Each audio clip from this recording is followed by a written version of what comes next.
Good day. Here are the top stories from the Philippine News Agency. We start with a major milestone in improving the education sector. President Ferdinand R. Marcos Jr. has officially signed Republic Act 12028, also known as the Academic Recovery and Accessible Learning Law, or ARAL. During the signing ceremony in Malacanang, President Marcos stressed the pressing need to bridge the learning gaps in the country. The ARAL program aims to reverse this trend by providing structured tutorial sessions to struggling learners, focusing on essential skills and foundational competencies. He cited a 2018 study which revealed that 75% of Filipino students were below minimum proficiency levels in reading, math, and science. The ARAL program is set to tackle this issue by providing targeted tutorials to help struggling learners master essential skills and build strong academic foundations. President Marcos also called for a nationwide effort to prioritize education as the foundation for national development, ensuring that no learner is left behind and that every Filipino child has the opportunity to succeed in today's fast-changing world. DepEd Secretary Sonny Angara, who is also present at the signing, thanked the President. He described the ARAL law as a timely solution to help students recover from learning loss and meet important academic milestones.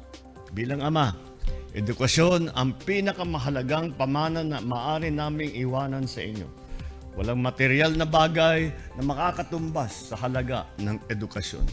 Ito ay huhubog sa inyong kakayahang harapin ang anumang hamon ng buhay at makapaglingkod ng tapat sa ating bansa.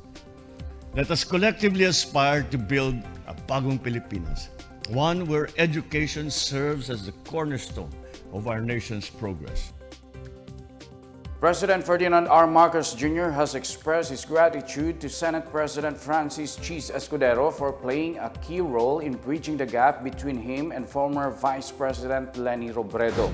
During the ceremonial signing of the ARAL law at Malacanang Palace, Marcos acknowledged Escudero's gesture of inviting Robredo to the inauguration of the Sorsogon Sports Arena. Robredo, who hails from the Bicol region and is running for mayor of Naga City in the 2025 midterm elections, was present at the event. On the sidelines, Marcos and Robredo shared a brief handshake along with former Senator Bam Aquino, marking a notable moment of reconciliation between long-standing political rivals.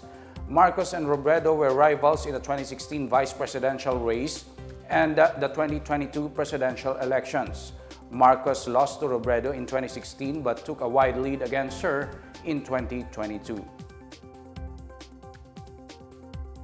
The United Nations Office for Disaster Risk Reduction calls on countries to increase funding for disaster risk reduction during the Asia-Pacific Ministerial Conference on Disaster Risk Reduction in Pasay City. At the closing ceremony on Thursday night, UNDRR Chief Kamal Kishore urged governments to allocate parts of their budgets for handling disasters. This also means donor countries must increase assistance for disaster risk reduction and offer more accessible climate financing for adaptation. The UNDRR said insured losses from natural hazards and human-induced disasters reached $291 billion in 2023. Despite this, certain countries only earmark less than 1% of their national budgets for risk prevention. Aside from financing, Kishore also suggested maximizing technology to monitor disasters, especially data management and integration of local knowledge. He said countries must also develop and strengthen early warning systems for all kinds of hazards.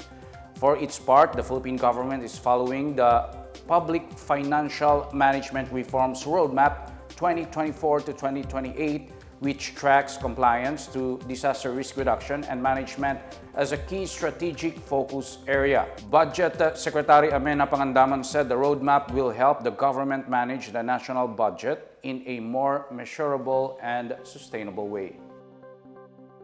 The Cybercrime Investigation and Coordinating Center, or CICC, warns the public against creating and spreading so-called cheap fakes, especially these coming midterm elections in 2025.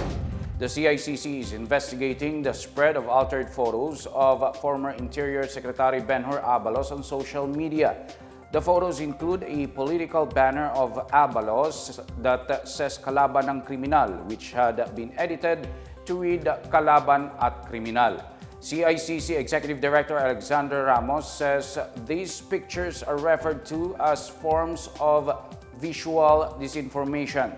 He said those spreading these cheap fakes may be held liable under Commission on Elections Resolution 11064 or the guidelines on the use of social media, artificial intelligence, and internet technology for digital election campaign.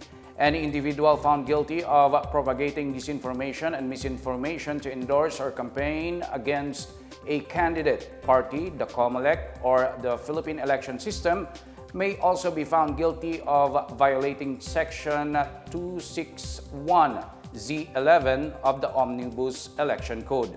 Ramos urged the public to report the CICC's Interagency Response Center hotline for any deep fakes, cheap fakes, or disinformation related to the coming elections.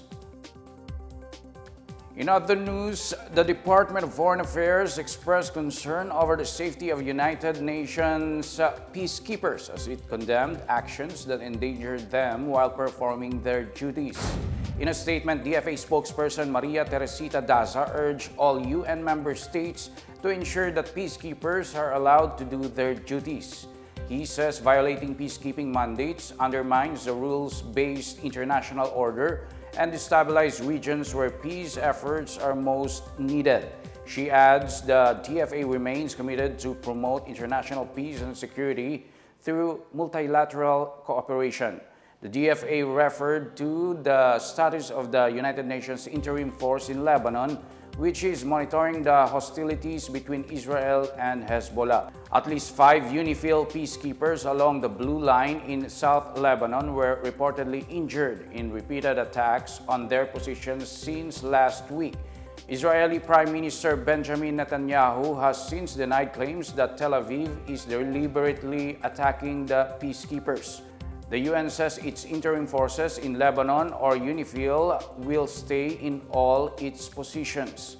The DFA said there is no Filipino national deployed among the UNIFIL peacekeepers.